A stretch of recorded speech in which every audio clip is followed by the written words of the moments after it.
That's right, folks. The time is now. If you're a Bitcoin lover, this is the place to be. We are just getting started, so let's go have some great conversations.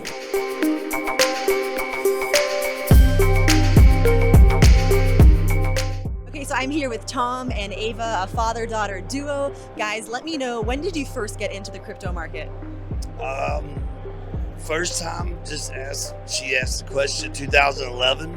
Oh, okay. Yeah. You must have been pretty young back then. How old were you in 2011? I was like 3. Yeah, you were 3. Yeah. And was your dad talking all about Bitcoin back then? I mean, you can't remember, you were 3, but throughout your childhood, has it been a common dinner topic? I haven't really known anything. He hasn't said anything to me about it until like recently. Awesome. And what are your tips to your daughter?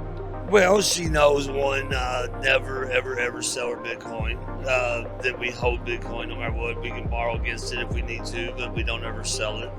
That's the number 1 lesson. And this number 2 lesson is you can't have enough Bitcoin. And that's what we're doing. We're acquiring as much Bitcoin as we possibly can.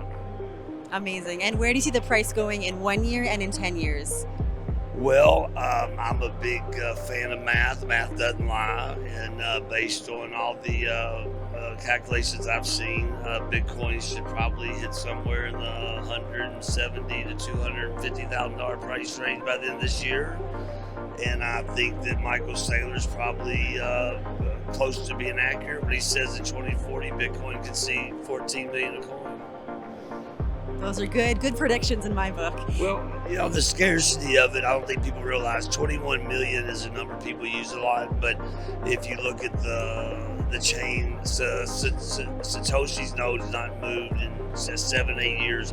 The Treasury Department, if you want to call it that, you know, people have lost their keys, they've lost their coins.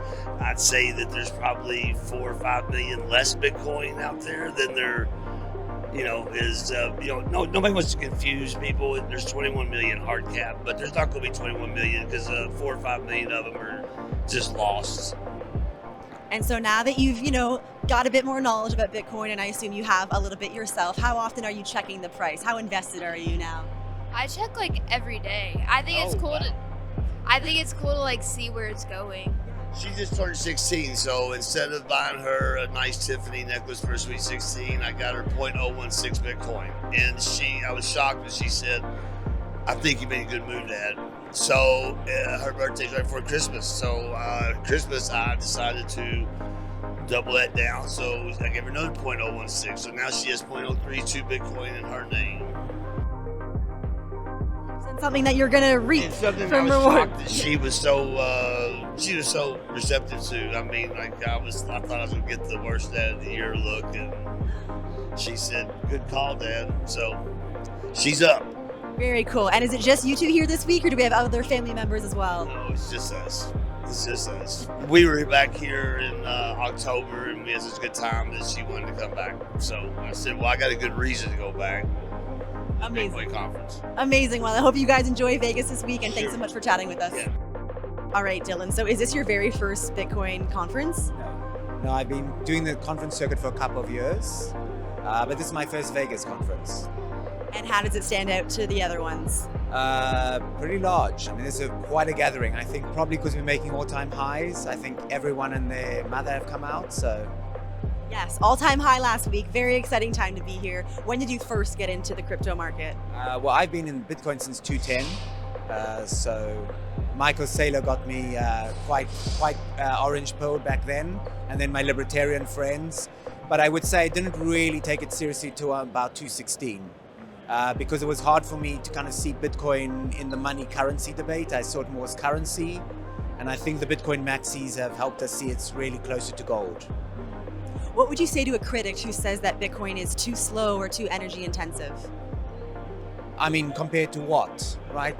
Compared to what? I think Bitcoin is pretty inefficient, especially when you look at that most of the miners are in places that have excess grid and overload, or using gas, or going out to remote places to set it up. So I think because Bitcoin can go where the energy is, it's probably the most efficient of things that have use. I think the biggest thing with the critics is they don't think Bitcoin has intrinsic value.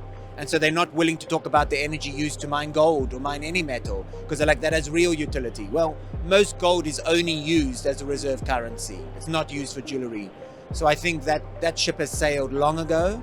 And I think if they want to be pragmatic, they should talk about kind of what kind of efficient use of electricity they want us to use. And that would be a much better conversation. Have you ever run a node or mined Bitcoin yourself? So I manage a growth fund, and part of our portfolio is in mining over in Texas. We tried doing some in South America, and it turns out that, you know, governments matter. And, you know, the state of Texas has been very welcoming. Amazing. And what's one piece of advice you would give someone new to Bitcoin? I would say, firstly, make a distinction between Bitcoin and cryptocurrency. I think let's have the Bitcoin conversation as closer to hard money like gold, and cryptocurrency, let's talk about it like it's the NASDAQ. And I think when people make that distinction, and then what I say to them, what I told them about gold, DCA into Bitcoin, right? You know, we know from Warren Buffett and the like that most hedge fund managers don't outperform the S&P 500. If you're not going to be actively trading, if you're minding your own business, as they say, the best advice is DCA into Bitcoin. Avoid the noise, avoid the fluctuations. It's been the most anti-recession or anti-inflationary proof asset class in the history of the world. And I think that speaks for itself. Awesome. Well, thank you so much, Dillan. I hope you enjoy Vegas this week.